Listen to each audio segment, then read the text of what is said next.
жатқан ұлы Абайдың 175 жылдығына арналған Абай өлеңдері мен қара сөздерінен үзінді оқу эстафетасын Дінмұхаммед Ахметұлы Қонаев орта мектебінің ұстаздары мен мектеп директоры Ахметова Рима Әуесхан қызынан қабыл алдық. Абай адамзат болмысының айнасы екендігі анық. Ақыл ойдың алыбын оқиық. Оқығанымызды зердемізге тоқиық. Қазақта Абайды 8 жастағы баласынан 80-дегі қариясына дейін жақсы білу керек. Абай өзінің 31-ші қара сөзінде естіген нәрсені ұмытпастыққа 4 түрлі себеп бар. Әуелі көкірегі байлаулы берік болмақ керек. Екінші, сол нәрсені естігенде, я көргенде ғибратлану керек. Көңілденіп, тұшынып, ынтамен ұғыну керек. Үшінші, сол нәрсені ішінен бірнеше уақыт қайтарып, ойланып, көңілге бекіту керек. Төртінші, ой кеселді нәрселерден қашық болу керек.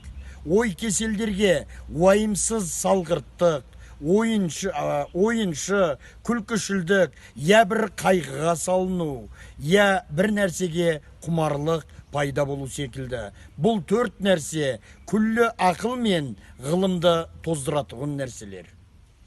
Through windless nights the glinting moon illuminated the flowing waves. The village nestled in the wave, where across the overflowing stream. The tree-trunked bare branched tree speaks in the waste space itself. Don't you see the bustling earth turning its face green again? Абай Құнанбайұлының 19-шы қара сөзі.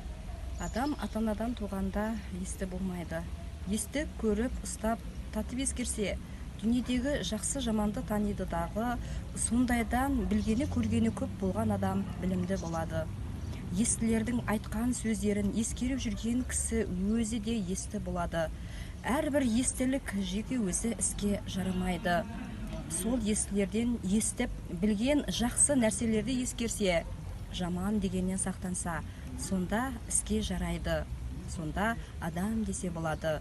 Мұндай сөзді ескенде шайқақтап, шалықтанып, не салбырап, салғырттанып есітсе, не есіткен жерде қайта қайырып сұрап бұғайын деп тұшынбаса, не сол жерде сөздің расына көзі жетсе де шыға беріп қайта қалпына кетсе, естіп есітпей не керек? Осындай сөз танымайтұғын елге сөз айтқанша, өзіңді танитұғын шошқаны баққан жақсы деп бір хакім айтқан екен. Сол секілді сөз болады. Абай Құнанбаевтың 20-шы қара сөзі. Тағдырдың жарлығын білесіздер, өзгерілмейді. Пендеде бір іс бар, жалығу деген. Ол тағдырда адаммен бірге жаратылған нәрсе. Оны адам өзі тапқан емес.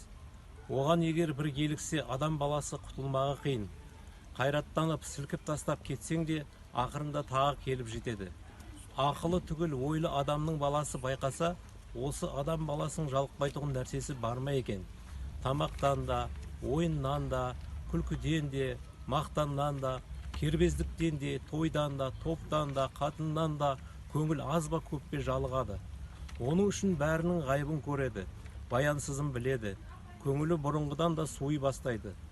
Дүние бір қалыпты тұрмайды. Адамның қуаты, ғұмыры бір қалыпты тұрмайды. Әрбір мақлұққа Құдай тағала бір қалыпты тұрмақты берген жоқ. Енді көңіл қайдан бір қалыпты тұра алады. Бірақ осы жалығу деген, әрнені көрем деген, көп көрген, дәмін, бағасын, бәрінің де баянсызығын біліп жеткен ойлы адамнан шығады. Соншалықты ғұмырының баянсызын, дүниенің әрбір қызығының ақырын, шолақтығын көрген білгендер тіршіліктен де жалықса болады. Бұлай болғанда ақымақтық, қайғысыздық та бір ғанибет екен деп ойлаймын. Black of my eye, frame of my mind, dreams never drive, love of my life. Pattern is winter, your absence is sorrow. I wish to stay until the morrow. Between your fair arms, when the night's gales in terror, the corner of your eyes sparkle and they glisten. When you speak your solid words, everyone will listen. Black of my eye, frame of my mind, dreams never drive, love of my life. Абай Құнанбайұлының 18-ші қара сөзі. Адам баласына жыртықсыз, кірсіз, сыпайы киініп, һәм ол киімін былғап, былжыратып кимей, таза кимек дұрыс іс.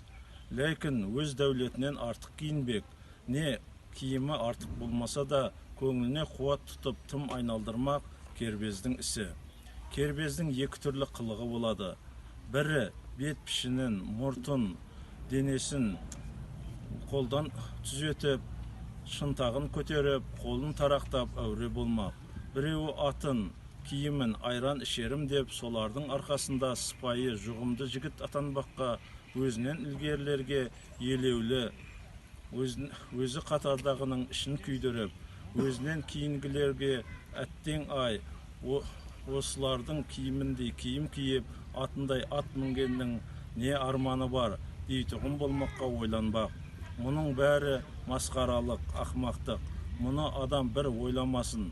Егер де бір ойласа қайта адам болуы қиын іс. Кербез дегенде осындай керден немеден безіңдер дегенге ұқсатамын. Тегінде адам баласынан ақыл, ғылым, ар, мінез деген нәрселермен озбақ. Онан басқа нәрселермен оздым ғой демектің бәрі ақмақтық. Эстафетамыздың ендігі кезегін мектебіміздің білімді, дарынды, талантты оқушыларына жолдаймыз.